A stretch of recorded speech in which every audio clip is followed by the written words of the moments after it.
Bersama saya Fitria Zana Kumala. Akan kita lanjutkan pembahasan materi kita, yaitu tentang logika matematika, di mana materi logika matematika ini akan dibahas selama 4 kali pertemuan, yaitu dari pertemuan 2 sampai dengan pertemuan ke-5. Dan untuk pertemuan kedua ini, kita akan membahas sebanyak 4 subpokok bahasan dari logika matematika, yaitu yang pertama adalah proposisi, yang kedua adalah mengkombinasikan proposisi, yang ketiga adalah tabel kebenaran, dan yang terakhir adalah disjungsi eksklusif. Kita bahas yang pertama mengenai proposisi. Tidak semua kalimat berhubungan dengan logika. Hanya kalimat yang bernilai benar atau salah saja yang digunakan dalam penalaran. Kita lihat definisi dari proposisi. Proposisi adalah kalimat deklaratif yang bernilai benar atau salah, tapi tidak dapat sekaligus keduanya. Kebenaran atau kesalahan dari sebuah kalimat disebut nilai kebenaran atau truth value. Dan secara simbolik, proposisi dilambangkan dengan huruf kecil, seperti P, Q, R, dan seterusnya. Kita lihat contohnya. Untuk proposisi yang pertama, P, 2 adalah bilangan genap. Ini adalah sebuah proposisi yang memiliki nilai kebenaran benar. Ya. 2 adalah bilangan genap, jelas bahwa ini adalah benar. Ya. Sehingga proposisi P bernilai benar. Contoh yang kedua, di sini ada proposisi Q yang menyatakan bahwa ibu kota Provinsi Jawa Tengah adalah Bandung. Jelas bahwa proposisi Q ini memiliki nilai kebenaran salah. Jadi yang P ini nilai kebenarannya adalah B atau benar. Dan yang kedua Q ini adalah proposisi juga yang memiliki nilai kebenaran S atau salah. Contoh yang ketiga adalah di sini terdapat proposisi R. Soekarno adalah Presiden Indonesia yang pertama. Maka, R ini adalah proposisi yang bernilai benar. Contoh selanjutnya, S. 3 ditambah 2 sama dengan 4. Jelas bahwa S adalah proposisi yang memiliki nilai kebenaran salah, karena 3 ditambah 2 sama dengan 4. Itu jelas adalah merupakan pernyataan yang salah. Proposisi yang selanjutnya adalah proposisi T. Di sini 10 kurang dari atau sama dengan 15. Ini memiliki nilai kebenaran B atau benar. Proposisi yang selanjutnya adalah U. X ditambah Y sama dengan Y ditambah X untuk setiap X dan Y bilangan real. Ini merupakan proposisi yang memiliki nilai kebenaran B atau benar. Mengapa? Karena proposisi U ini adalah bentuk lain untuk menyatakan sebuah aturan komputatif penjumlahan pada sistem bilangan real. Proposisi yang selanjutnya adalah V. Untuk sebarang bilangan bulat N lebih besar atau sama dengan 0, 2N adalah bilangan genap. Maka proposisi ini memiliki nilai kebenaran B atau benar. Mengapa? Karena proposisi V ini adalah cara lain untuk menuliskan definisi dari bilangan genap. Selanjutnya kita bahas tentang contoh kalimat bukan proposisi. Yang pertama, jam berapa kereta api Joglokerto tiba di stasiun Lempuyangan? Jelas bahwa kalimat tersebut bukan merupakan proposisi. Mengapa? Karena kalimat tersebut tidak dapat ditentukan nilai kebenarannya, benar atau salah. Contoh yang kedua, serahkan uangmu sekarang. Kalimat tersebut bukan merupakan proposisi, karena kalimat tersebut adalah kalimat perintah. Tidak dapat ditentukan nilai kebenarannya, benar atau salah. Selanjutnya adalah X ditambah 3 sama dengan 8. Kalimat tersebut bukan merupakan proposisi karena kita tidak dapat menentukan nilai kebenarannya. Nilai X di sini tidak dapat dispesifikan nilainya, sehingga kita tidak dapat menentukan apakah kalimat tersebut merupakan kalimat yang benar atau salah. X lebih dari 3. Kalimat tersebut juga bukan merupakan proposisi. Sama seperti contoh sebelumnya, nilai X ini tidak dapat ditentukan nilai kebenarannya. Tidak dapat dispesifikan berapakah nilai dari X, sehingga kita tidak dapat menentukan nilai kebenaran dari kalimat X lebih besar dari 3. Yang selanjutnya adalah kita bahas tentang mengkombinasikan proposisi. Proposisi baru dapat dibentuk dengan cara mengkombinasikan satu atau lebih proposisi. Operator yang digunakan untuk mengkombinasikan tersebut disebut sebagai operator logika. Kita lihat di sini, operator yang dapat digunakan untuk mengkombinasikan adalah ada 3, yaitu yang pertama adalah dan atau and, yang kedua adalah atau or, dan yang ketiga adalah tidak atau not. Operator dan serta atau disebut sebagai operator biner karena operator dan serta atau mengoperasikan dua buah proposisi. Sedangkan operator tidak atau not disebut sebagai operator uner karena hanya membutuhkan satu buah proposisi saja. Kita lihat di sini, proposisi dibagi menjadi 2. Yang pertama adalah proposisi atomik dan yang kedua adalah proposisi majemuk.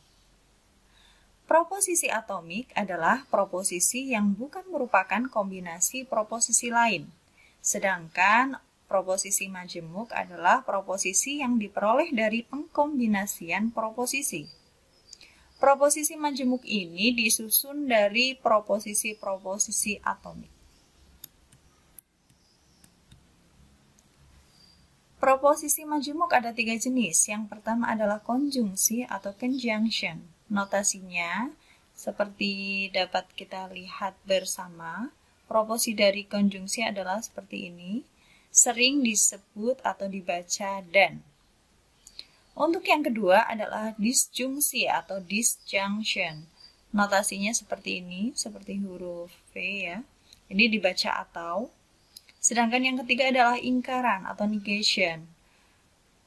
Notasinya seperti ini, sering dibaca sebagai negasi. Kita lihat contohnya. Diketahui proposisi-proposisi sebagai berikut. Proposisi P menyatakan bahwa hari ini hujan. Dan proposisi Q berbunyi, murid-murid diliburkan dari sekolah. Maka, kita dapat tentukan P dan Q berbunyi, hari ini hujan dan murid-murid diliburkan dari sekolah. Serta P atau Q yang berbunyi, hari ini hujan atau murid-murid diliburkan dari sekolah. Negasi P berbunyi, hari ini tidak hujan. Selanjutnya akan kita bahas tentang tabel kebenaran. Nilai kebenaran dari proposisi majemuk ditentukan oleh nilai kebenaran dari proposisi atomiknya dan cara mereka dihubungkan oleh operator logika. Kita lihat definisinya. Misalkan P dan Q adalah proposisi, konjungsi P dan Q bernilai benar jika P dan Q keduanya benar. Selain itu, nilainya salah. Yang kedua, disjungsi P atau Q bernilai salah jika P dan Q keduanya salah. Selain itu, nilainya benar. Dan yang ketiga, negasi P, yaitu di sini dibaca negasi P bernilai benar jika P salah dan bernilai salah jika P benar.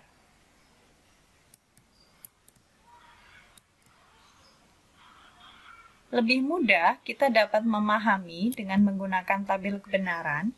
Yang pertama adalah konjungsi P dan Q. Berdasarkan definisi sebelumnya, kita tahu bahwa jika P dan Q keduanya bernilai benar, maka jelas bahwa konjungsi P dan Q bernilai benar, dan selain itu salah. Kita perhatikan di sini, ketika proposisi P bernilai benar, T adalah kepanjangan dari true atau benar, dan F adalah kepanjangan false atau salah.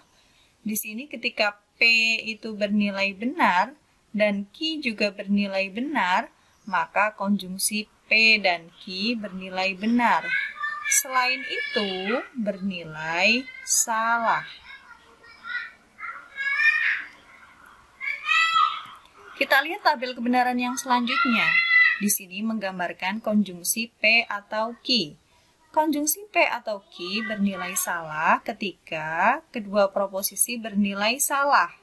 Kita perhatikan ketika proposisi P bernilai salah dan Q juga bernilai salah, maka disjungsi itu bernilai salah. Selain itu, disjungsi P atau Q bernilai benar.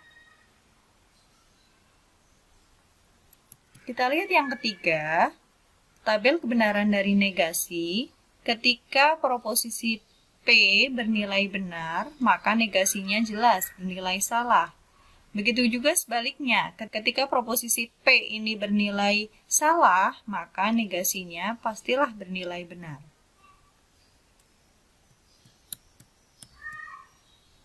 Kita lihat contohnya. Diketahui proposisi-proposisi sebagai berikut. Proposisi P menyatakan bahwa 17 adalah bilangan prima. Dan proposisi Q menyatakan bahwa bilangan prima selalu ganjil. Kita akan menentukan nilai kebenaran dari P dan Q. Kita lihat bahwa proposisi P itu bernilai benar. Mengapa? Karena jelas bahwa 17 adalah bilangan prima. Jadi, proposisi P ini adalah proposisi yang benar. Sedangkan proposisi Q yang menyatakan bahwa bilangan prima selalu ganjil, itu pasti bernilai salah. Mengapa? Karena bilangan prima tidak selalu ganjil. Terdapat satu buah bilangan genap yang merupakan bilangan prima, yaitu 2. Sehingga di sini bisa kita tulis bahwa Q ini bernilai salah. Ketika P bernilai benar dan Q bernilai salah, maka di sini konjungsi P dan Q akan bernilai salah. Kita ingat lagi, P dan Q akan bernilai benar jika kedua proposisinya benar. Selain itu, bernilai salah.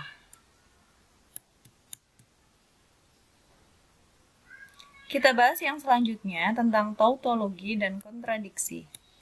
Definisi. Sebuah proposisi majemuk disebut tautologi jika ia benar untuk semua kasus. Sebaliknya, disebut kontradiksi jika ia salah untuk semua kasus. Maka yang harus digarisbawahi di sini adalah tautologi itu benar untuk semua kasus, sedangkan kontradiksi ia bernilai salah untuk semua kasus. Kita lihat contoh tautologi dan kontradiksi. Misalkan P dan Q adalah proposisi, maka proposisi majemuk P atau ingkaran P dan Q adalah sebuah tautologi. Dan P dan Q dan ingkaran P atau Q adalah sebuah kontradiksi. Kita akan buktikan bahwa proposisi majemuk merupakan tautologi dan kontradiksi dengan menggunakan tabel kebenaran. Kita perhatikan, ada dua buah proposisi, yaitu P dan Q.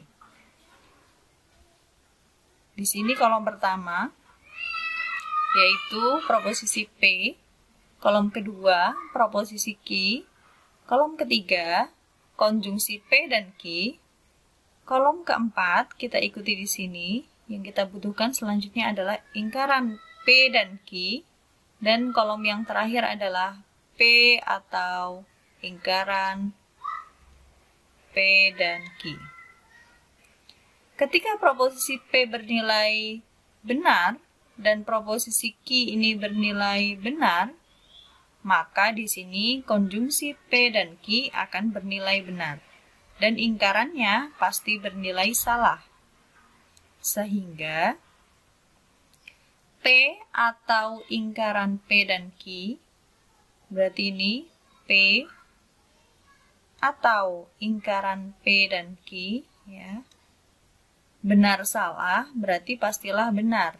Ya.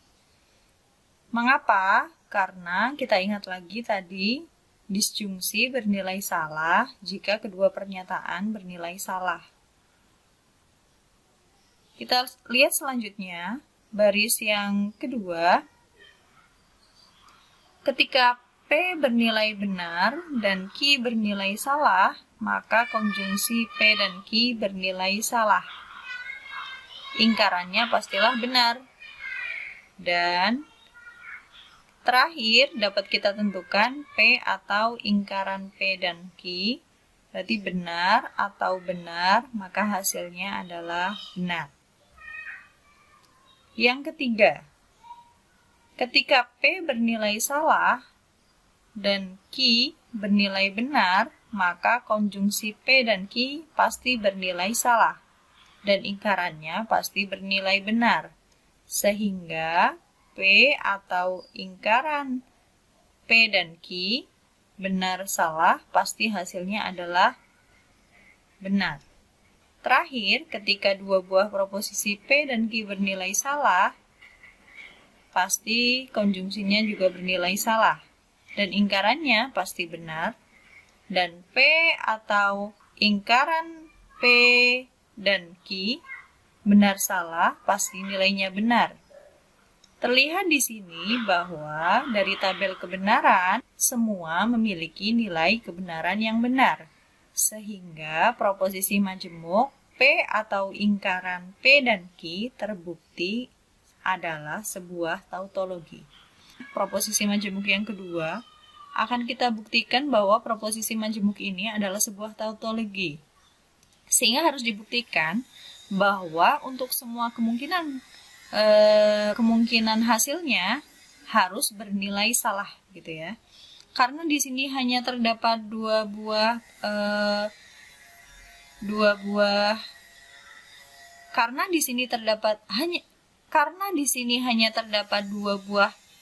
proposisi atomik, yaitu P dan Q, maka kemungkinan pasangan kombinasinya ada 4. Dari mana? 2 pangkat 2 sama dengan 4. Berarti nanti ketika ada proposisi majemuk memuat 3 buah proposisi atomik, berarti nanti 2 pangkat 3 sama dengan 8, ya. Berarti nanti di sini kemungkinannya ada 8 baris, ya. Sama seperti tadi, apa yang kita butuhkan silakan ditulis saja. Di kolom pertama itu P, kolom kedua itu Q, kolom yang ketiga adalah P dan Q, kolom keempat yang kita butuhkan selanjutnya adalah P atau Q, lalu kita butuh ingkarannya, lalu terakhir baru kita bisa tentukan P dan Q, dan ingkaran P atau Q itu nilai kebenarannya apa, ya. Sama seperti tadi, P dan Q benar-benar, maka pasti ini benar. P atau Q benar-benar, maka pasti benar, ingkarannya pasti salah. Dan tinggal kita konjungsikan saja P dan Q, ini benar, dan ingkaran P atau Q benar salah, karena konjungsi berarti nilainya pasti salah. Yang kedua, ketika P-nya bernilai benar dan Q-nya bernilai salah, maka P dan Q bernilai salah. Disjungsinya bernilai benar, sehingga ingkarannya di sini bernilai salah. Ya. P dan Q ini, dan ingkaran dari P atau Q salah-salah, maka hasilnya salah. Dan seterusnya sampai akhir sehingga terbukti bahwa di sini seluruh kemungkinannya memiliki nilai salah, ya. Jadi terbukti bahwa proposisi majemuk P dan Q dan ingkaran P atau Q itu adalah sebuah kontradiksi. Kita lihat yang selanjutnya, definisi tentang ekuivalensi.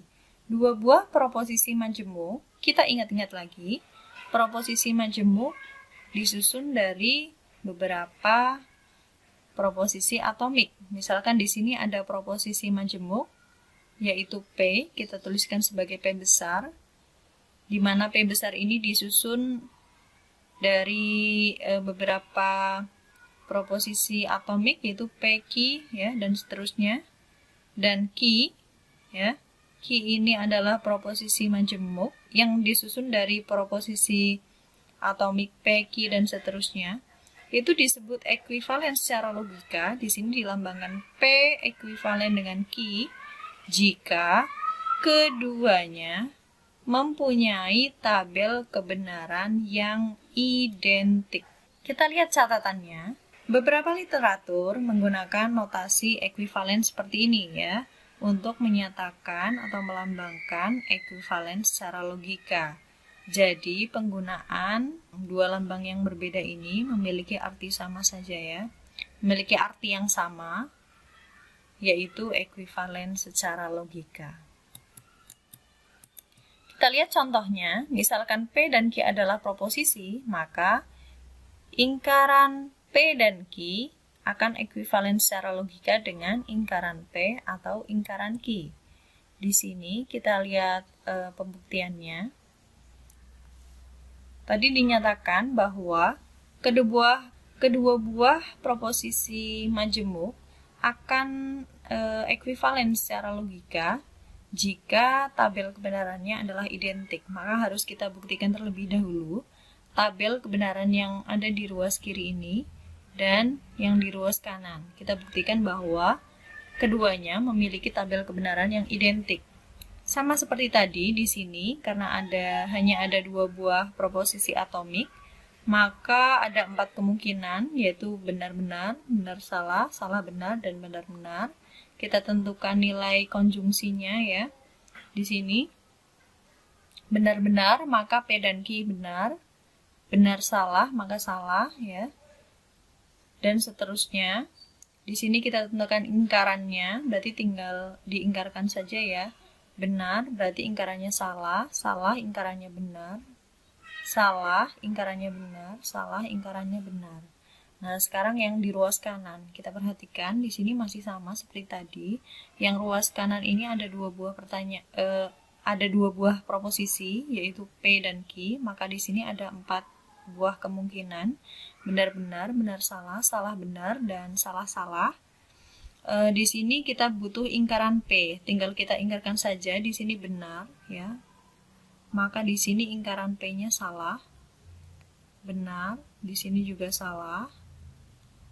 Ini salah, maka benar. Sini salah, maka ingkarannya benar, ya. Q sama juga diingkarkan. Ini benar, maka ingkarannya salah. Salah, ingkarannya benar. Benar, ingkarannya salah. Dan terakhir salah, ingkarannya benar. Tinggal kita disjungsikan saja. Ingkaran P atau ingkaran Q salah-salah, maka salah, ya. Hasilnya maka salah. Kita ingat-ingat lagi kalau disjungsi berarti jika kedua buah proposisi bernilai salah, maka disjungsinya akan bernilai salah, selain itu akan bernilai benar ya.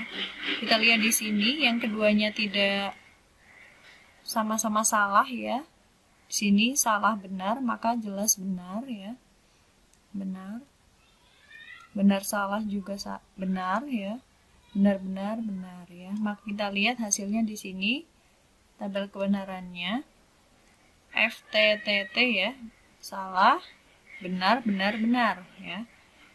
Akan sama dengan tabel kebenaran dari yang ruas kiri ya, sehingga terbukti bahwa di sini tabel kebenaran dari kedua proposisi majemuk tersebut identik, sehingga dapat kita nyatakan bahwa proposisi majemuk yang ada di ruas kiri ini adalah ekuivalen secara logika dengan yang ada di ruas kanan. Kita bahas selanjutnya tentang disjungsi eksklusif ya. Disjungsi itu dibagi menjadi dua, yaitu disjungsi inklusif dan eksklusif. Untuk disjungsi inklusif sudah kita bahas tadi di awal, yaitu ketika proposisi P misalkan. P ini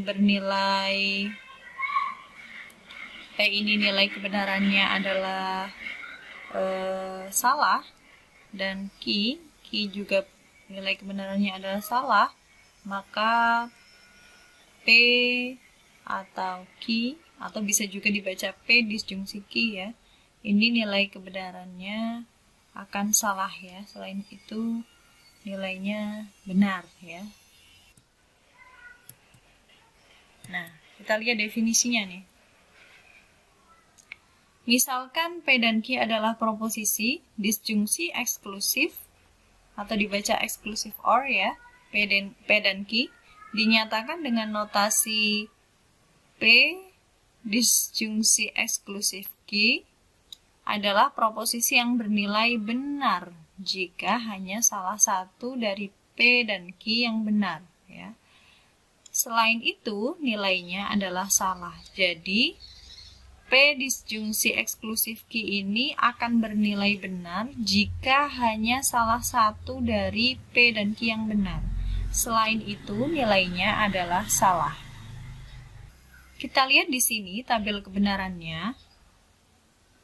Di sini P, ya, proposisi P dan Q, ya, ada 4 buah kemungkinan, yaitu benar-benar, benar-salah, salah-benar, dan salah-salah. Maka dapat kita tentukan nilai kebenaran dari disjungsi eksklusifnya. Di sini seharusnya F, ya. Jadi di sini proposisi akan bernilai benar, ya, ini benar, jika hanya salah satu dari P dan Q yang bernilai benar, selain itu salah, ya. Berbeda dengan tadi, kalau disjungsi inklusif, ya, disjungsi inklusif di sini P atau Q itu akan bernilai salah jika keduanya salah, dan selain itu nilainya adalah benar ya. Nah, ini perbedaannya nih. Jika disjungsi inklusif itu akan bernilai salah jika keduanya salah, maka di sini disjungsi eksklusif akan bernilai benar jika salah satu dari P dan Q itu benar ya. Kita lihat di sini P-nya benar ya, Q-nya salah ya. Di sini P-nya salah, Q-nya benar, berarti hanya salah satu P dan Q yang bernilai benar saja ya. Sehingga di sini terlihat jelas perbedaan antara disjungsi inklusif dan disjungsi eksklusif. Nah, contoh dalam kehidupan sehari-hari, misalkan di sini ada pernyataan ya, ada proposisi majemuk yang menyatakan bahwa guru yang akan diterima di MTS Negeri 1 Purwokerto adalah guru yang mempunyai kemampuan IT atau micro teaching yang baik ya, MT micro teaching ya. Jadi guru yang akan diterima di MTS Negeri 1 Purwokerto adalah guru yang memiliki kemampuan IT atau micro teaching. Nah, di sini atau di sini adalah disjungsi inklusif. Mengapa? Bisa saja guru yang diterima tersebut mempunyai kemampuan IT ataupun micro teaching yang baik ataupun keduanya ya. Sekarang kita bahas untuk contoh yang disjungsi eksklusif ya. Contohnya misalkan di sini dalam kehidupan sehari-hari ada suatu perlombaan begitu ya. Bagi pemenang maka akan disediakan hadiah begitu ya. Pemenang akan dapat memilih ya hadiah yang disediakan tersebut, yaitu apakah TV atau uang gitu ya. TV atau uang ya. Nah, atau di sini adalah disjungsi eksklusif. Mengapa? Pemenang tersebut tidak dapat mengambil hadiah dua-duanya, akan tetapi salah satu saja, yaitu TV. Kalau tidak TV, ya uang gitu ya.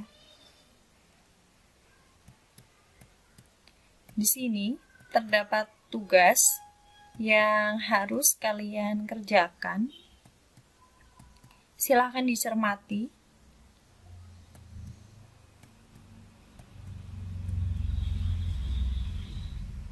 Jadi di sini di tugas yang pertama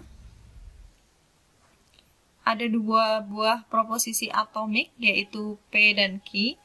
Kalian diperintahkan untuk menyatakan proposisi berikut ke dalam ekspresi logika ya, atau notasi simbolik ya. Di sini ada 6 buah proposisi yang harus kalian nyatakan ke dalam notasi simbolik begitu ya. Dan untuk tugas yang kedua di sini ada 2 soal ya. Ini soal yang kedua.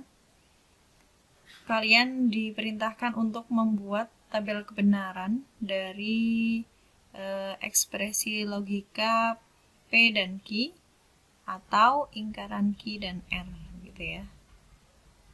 Berarti di sini ada 3 buah proposisi atomik, yaitu P, Q, dan R begitu. Sehingga di sini ada sebanyak 8 buah jumlah kombinasi dari semua proposisi ya, karena rumusnya tadi adalah 2 pangkat N ya. N adalah banyaknya proposisi atomik, di sini 2 pangkat N, 2 pangkat 3, berarti sama dengan 8. Berarti nanti ada 8 buah kombinasi ya dari semua proposisi. Ya, sekian pertemuan kedua mata kuliah matematika dasar ini. Kita bertemu lagi di pertemuan ketiga. Mohon maaf apabila terdapat kesalahan. Wassalamualaikum warahmatullahi wabarakatuh.